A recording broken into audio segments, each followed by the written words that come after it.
Hello guys! Ayan, so ako ulit ang inyong Auntie Arlene. So ang pag-uusapan natin ngayon ay mahirap ba mag-alaga ng newborn baby dito sa Singapore?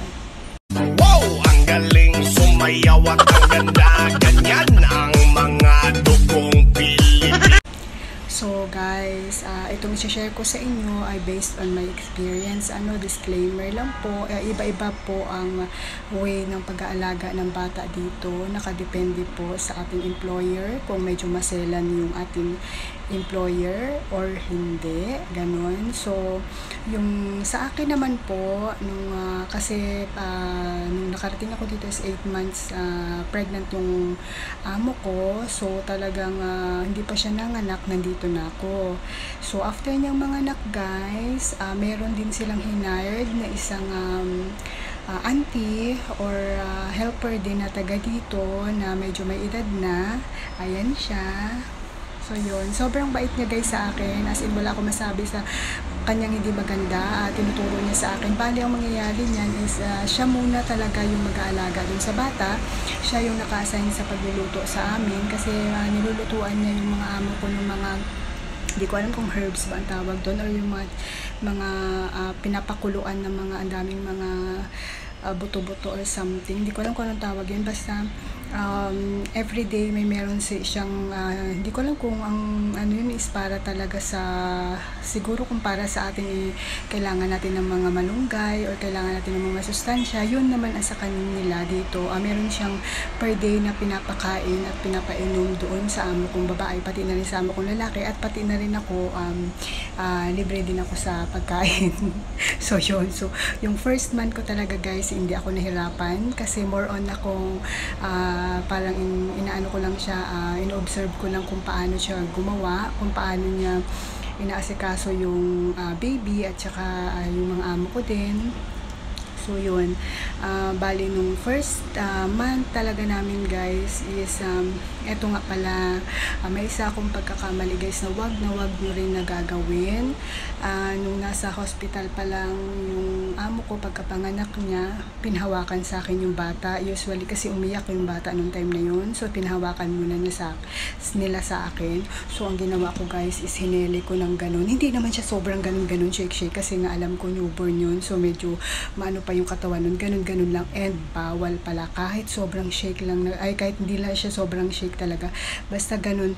Dapat pala guys, yung ganun is tapik-tapik lang sa kanila or ganyan lang, yung halos hindi mo nauuga yung ulo kasi ang feeling kasi nila nun is baka maalog yung ng baby kasi nga sobrang tsaka new parents kasi sila, so talagang ang selan nila pagdating sa anak nila, so which naintindihan ko rin naman at natuto talaga ako sa bagay na yun. But few months ago, hindi ko pa rin talaga pwedeng i-ganon yung bata. At yun nga guys, so hinard nila yung auntie na yun ng 2 months. So 2 months ko siyang obserbahan kung paano niya paliguan, paano niya tulungan yung amo ko kasi breastfeed yung amo kong babae noon. Bali gina-guide niya kasi guys dito sa kanila, hindi ko alam sa ibang mga amo, pero may 4 oras po talaga ng pagpapadede sa bata. Every 3 to 4 hours ang pagpapadede. Kahit umiyak yung bata dyan, pag hindi pa oras ng padede, hindi nila pinapadede. Hiniheli nila, sinicheck nila yung diaper, yung ganun. Tapos dahil nga ako kasi is nakabukod ang room ko, may sarili akong kwarto, halos katapat lang din ang kwarto ng baby. Yung baby may sariling kwarto din. Paggabi kasi may CCTV doon sa kwarto ng baby, so chine-check ng mga amo ko kung ano nangyayari doon sa baby, although mag-isa lang yung baby na natutulog doon, pero nung time na nandun yung auntie yung nagpo-monitor doon sa baby, so nandun din siya natutulog din sa room na yun. So hindi ko talaga alam kung paano niya nakakatulog ako na mahimbing nung first month nun.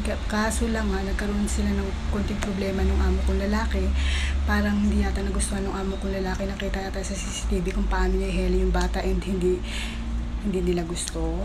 Pero for me kasi, ang tingin kong reason talaga nun is kulang kasi sa gatas for me nung time na yun yung amo kong babae. And kahit anong gawin na dede ng bata, syempre pag wala ka pa rin naman talagang madede or walang gatas, iiyak at iiyak yung bata. Hindi naman dahil kasi ang tinicheck namin doon is yung kung may kung nagwiwi, nagpupo, masakit ang tiyan, yung ganun, or gutom yung bata. So yung time na yun, hindi naman yung bata, pero iyak pa rin ang iyak. Tingin ko dahil nga gutom, pero syempre ayoko din mangialam kasi way ng nila yon. So yun guys, nung naka 1 month lang yung auntie na yun, so medyo na-stress kami guys, nangarag kami kasi nga hindi na tinuloy yung yung pagkaalaga ng baby. So napasa ang obligation sa aming tatlo ng mga amo ko, especially sa pagpapaligo guys. Hindi ako kasi iba talaga yung way ng pagpapaligo nila dito, at nawindang ako kasi talagang nanginig din ako kasi nga kung alam ko lang na hindi niya tatapusin yung 2 months niya, talaga nag-focus akong tingnan kung paano niya paliguan yung newborn, kasi ibang-iba talagang pagpapaligo nila ng newborn dito guys. So gagawin ko na lang ng separate video. Tapos magaan ang trabaho ko actually, pero pagdating kasi talagang kalaban mo is puyat talaga. Kasi kahit sa gabi, may sarili kasi akong room, minomonitor ko pa rin. Pagka kasi gabi may schedule, kaya nga nasabi ko may schedule yung bata sa pagpapadede kasi breastfeed yung amo kong babae. So sa gabi yun, pag schedule ng dede na ng bata, padedehin ng amo kong babae. Tapos ang trabaho naman ng amo kong lalaki is papaburp niya. So kasi sila dito guys, dun sa amo ko, after magdede nung baby, talagang kailangan mag-burp. No matter what happened, kailangan mag-burp ng baby para hindi magkaroon ng na hangin ng tiyan. Tapos after nung padedehin, tapos after nung pa-burpin, turn ko naman. Patutulugin ko naman siya guys. Pero yung pagpapatulog ko is dapat tapik-tapik lang.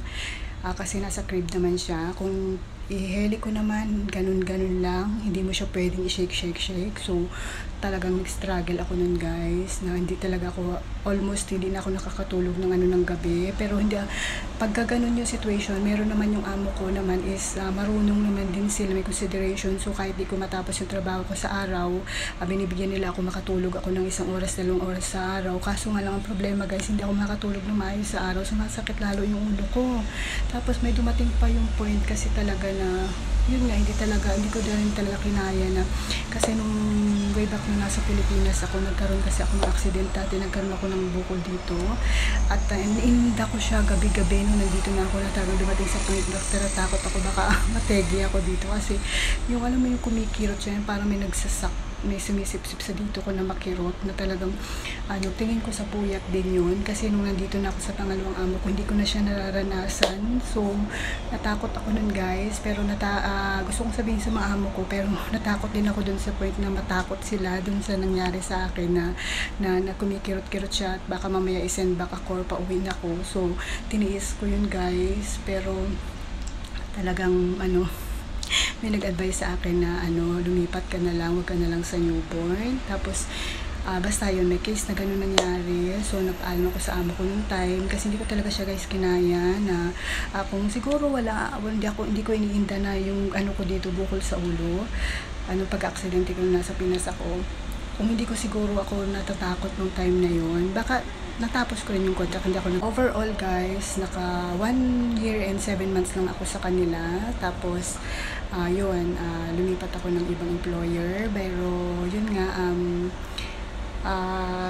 okay naman sana, mabait din naman sana yung employer ko, kaso nga lang hindi talaga kinaya ng katawan ko, kasi may time talaga guys na nagtatrabaho ako na feeling ko nakaapak ako pero parang nakalutang ako, ganun yung feeling, na nahihilo ako, tapos yung dito ko kumikirot na talagang yung emotion ko na naiiyak na ako na ano bang gagawin ko, kasi parang ko na kakayanin ko pa ba yung ganun. So yun nga, good thing na lang talaga at lumipat ako, kasi ngayon guys, umukay na yung situation ko talaga. Iba yung way nila sa pag-aalaga pala talaga guys, ibang iba. So dapat yung expectation nyo pagdating dito sa newborn, medyo taasan nyo yung nyo na yung tawag doon, pasensya nyo, yung tiyaga nyo, kasi ibang iba talaga. Yun lang guys.